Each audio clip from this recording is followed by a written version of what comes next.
이어서 간추린 소식입니다. 쌀 시장 격리 의무화를 담은 양곡관리법 개정안이 23일 국회 본회의를 통과했습니다. 국회는 이날 본회의에서 양곡관리법 일부 개정안에 대한 수정안을 표결했습니다. 그 결과 재석 의원 266인 중 찬성 169인, 반대 90인, 기권 7인으로 법안이 가결됐습니다. 본회의를 통과한 수정안에는 앞서 김진표 국회의장이 제안한 중재안이 담겼습니다. 김 의장은 매입 의무화 기준으로 쌀 초과 생산량 3에서 5% 이상, 쌀값 하락폭 5에서 8% 이상으로 제시한 바 있습니다. 정부와 여당은 본회의를 통과한 법안에 대해 대통령에게 거부권 행사를 요구한다는 방침입니다. 한국농수산대학교는 청년농의 안정적인 농촌 정착과 영농 역량 향상을 위해 4월부터 한농대 아카데미 교육생을 모집합니다. 이번 아카데미는 20여 개의 농촌 정착 단계별 맞춤형 교육 프로그램을 운영합니다. 대면 교육뿐 아니라 실시간 비대면 강의가 진행돼 전국 어디서나 교육받을 수 있고 한농대 학생이 아닌 일반 청년농도 신청할 수 있습니다. 신청 희망자는 한농대 누리집에서 프로그램별 일정을 확인하고 각 교육과정 시작일 2주 전부터 한농대 누리집과 카카오톡 채널에서 신청하면 됩니다. 경기도 동물위생시험소는 지난 겨울 고병원성 조류인플루엔자 AI 발생 농장에 대한 재입식 절차에 나선다고 최근 밝혔습니다.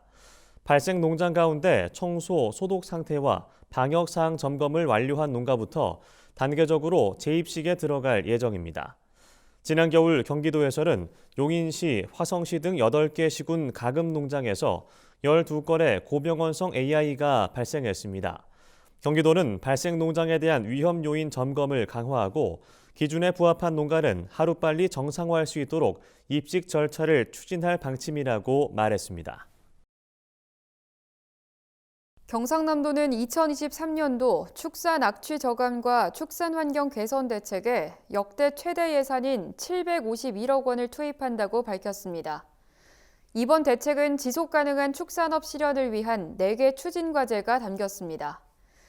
이에 따라 축산 악취 중점 관리와 가축 분뇨 적정 처리, 깨끗한 축산 환경 기반 구축, 탄소 중립 실현 과제를 추진할 예정입니다.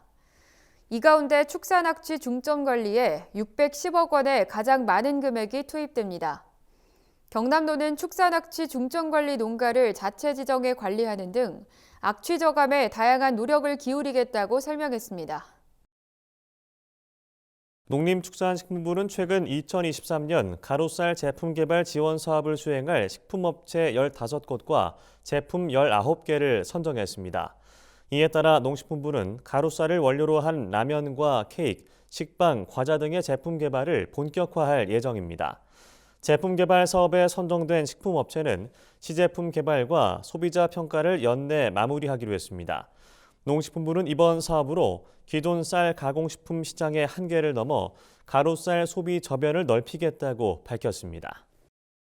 충청북도의 못난이 김치가 초도 물량 1톤을 시작으로 베트남 하노이에 수출됩니다. 이번 수출은 지난달 호주 멜버른에 이은 두 번째 성과입니다. 충북도는 이달 말부터 김치 선적이 시작되고 다음 달에는 1kg 소포장 형태로 베트남 소비자에게 판매될 것이라고 설명했습니다. 앞으로는 미국과 일본, 독일 등으로 못난이 김치 수출을 확대한다는 계획입니다. 이를 위해 충북도는 농식품 상설 판매장 운영과 글로벌 꾸러미 지원 사업 등을 추진 중이라고 말했습니다.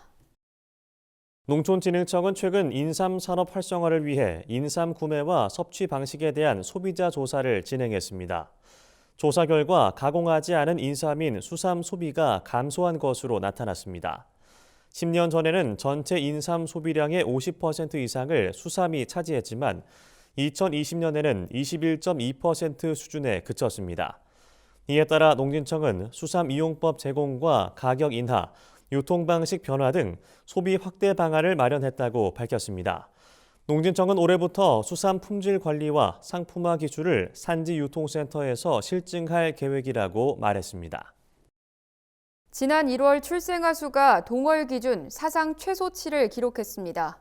통계청 인구 동향 조사에 따르면 1월 출생아 수는 23,179명으로 1년 전보다 6% 감소했습니다. 이는 월간 통계 작성이 시작된 1981년 이래 가장 적은 것으로 월 출생아 수는 2015년 12월부터 7년 넘게 감소세를 이어가고 있습니다. 반면 1월 사망자 수는 32,703명으로 동월 기준 역대 최대치를 기록했습니다. 사망자 수가 출생아 수를 웃돌면서 결과적으로 9,524명이 자연 감소했습니다. 저출생 고령화로 전체 인구는 3년 3개월째 자연 감소하고 있습니다.